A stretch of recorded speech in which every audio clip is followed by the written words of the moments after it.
Around the world, careers are being put on hold, as companies tighten their belts and shelve plans to promote or give pay rises to their employees.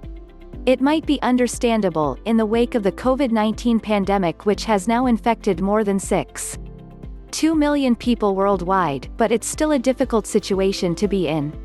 So CNBC asked the experts how best to deal with it.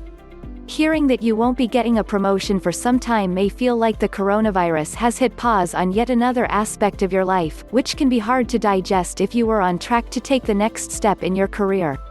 However, Lares, managing partner at the Shapiro Negotiations Institute consultancy, encouraged taking a step back initially to appreciate the wider context in which this decision was made. For instance, many companies have announced mass layoffs. In the U.S. alone, more than 40 million people have filed jobless claims since the beginning of the pandemic.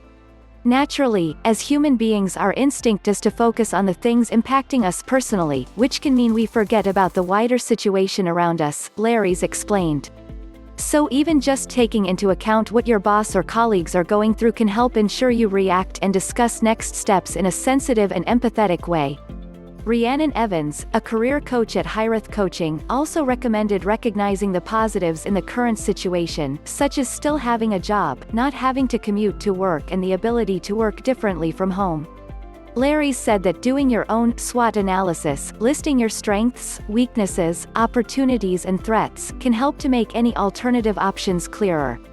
Evans similarly recommended using this time, while many people are still working from home, to reflect on what you do well and what you could improve upon in your role, so that when promotions are back on the table you're in a good position to make your case. The workplace will likely be very different when you do return, she said, so it's useful to consider what you've learned from working remotely and how that can be reapplied in the office. You want to return to the office being seen as someone that added value during a challenging time, she added. Offering to help plan the return to the office, or putting forward ways to maintain the work-life balance that some people have enjoyed while working from home, are some examples she suggested. Setting up a rough timeline of when to revisit the subject of a promotion with your boss can help keep the momentum of the discussion going, said Lares. He suggested almost scripting out everything you want to say in these conversations and mapping out the different possible outcomes, as this can also help manage expectations.